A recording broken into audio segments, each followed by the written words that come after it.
Son las 9:40. Le agradezco mucho a Edna Jaime, directora general de México Evalúa, que me acompaña en la línea telefónica esta mañana. ¿Cómo estás, Edna?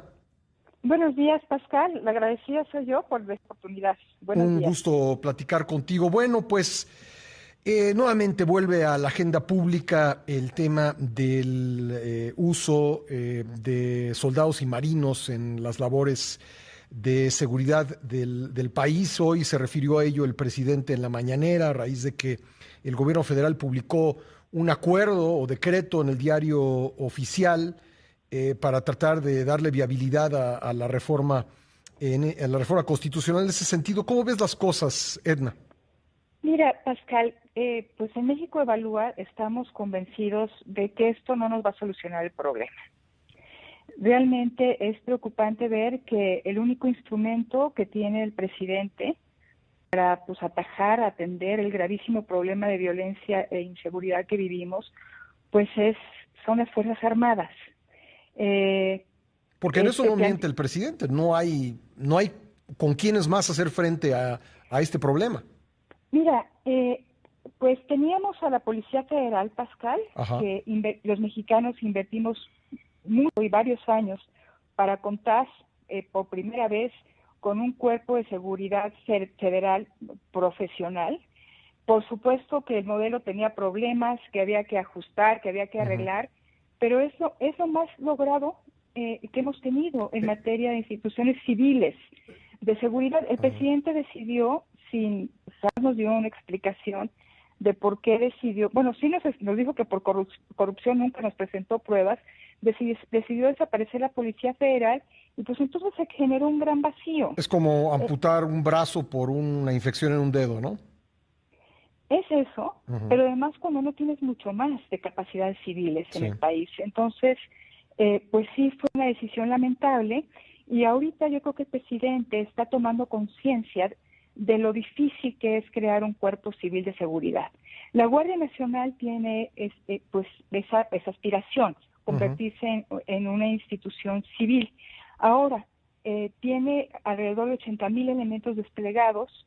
La gran mayoría de estos elementos, lo que ha reclutado la Guardia Nacional, son elementos comisionados de el Ejército y la Marina mexicana. Es decir, no ha habido en este esfuerzo de reclutamiento pues mucho interés, que digamos, por parte de civiles para integrarse en este nuevo cuerpo.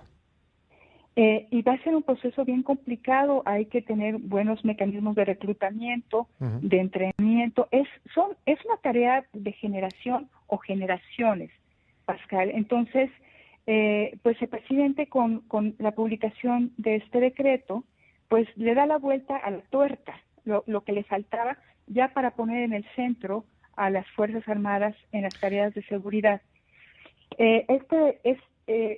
Este decreto, sin embargo, no regula bien lo que está planteado en la Constitución, en el transitorio, que decía que las Fuerzas Armadas deben actuar de manera extraordinaria, regulada, fiscalizada, subordinada y complementaria. Y creo que nada de eso se da, ¿no?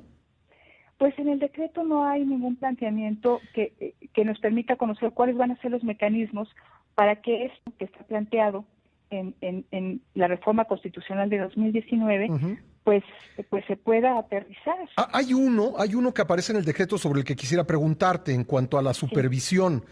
Pues dice que la supervisión va a correr a cargo del órgano interno de control de la Defensa y de la Marina, pero estaba yo revisando pues quiénes son sus titulares y son, en el caso del Ejército, un general de división y en el caso de la Marina, un almirante. Ambos tienen el cargo de inspector o contralor por un lado el Ejército y la Fuerza Aérea y por otro lado la Armada. Ese no es un buen diseño, Pascal. No puedes tener un órgano de supervisión que sea parte del órgano supervisado. Pues sí. Entonces, mira, la Policía Federal, nada más para plantear un modelo, tenía su oficina de asuntos internos y el presidente de la República nombraba al titular de asuntos internos de la Policía Federal. Tenemos que encontrar mecanismos de contrapeso y si va a haber una supervisión adecuada, pues sí necesitamos pensar en un órgano que tenga independencia del que se va a supervisar. ¿A cargo del Congreso, por ejemplo? puede ser el Congreso, puede ser un órgano híbrido, una instancia híbrida donde pueda existir participación ciudadana, pero sí, puede ser el legislativo debe de cumplir un rol, y de hecho creo que es lo que era el espíritu de lo que se planteó en la reforma constitucional. Ahora, aunque tengamos, Pascal, esa supervisión, es bien importante tener la definición de lo que es una intervención extraordinaria, regulada, fiscalizada. Todo eso es bien importante, pero aunque lo tuviéramos, esto no va a resolver el problema.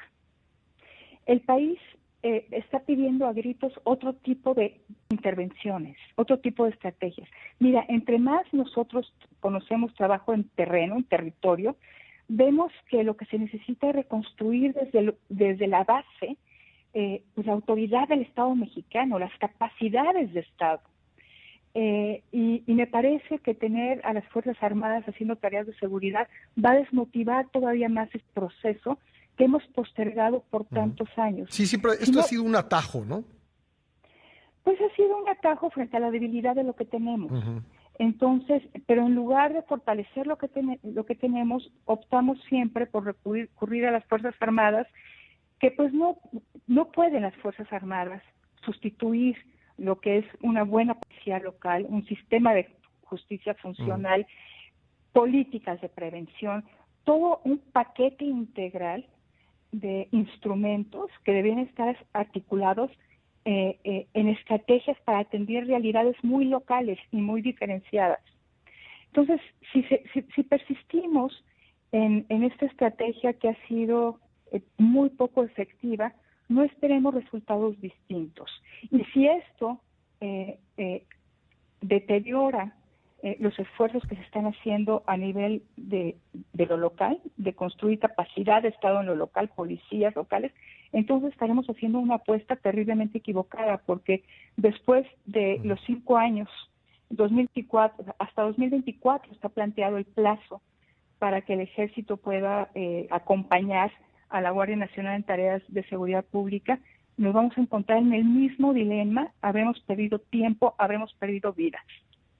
Pues Edna, vamos a estar muy pendientes de este tema, estoy seguro que tendremos que volver sobre él muchas veces y te agradezco mucho tu buena disposición de conversar con nosotros. Para mí siempre es un gusto escucharte y gracias por la invitación. Gracias, Edna, muy amable. Edna Jaime es directora general de México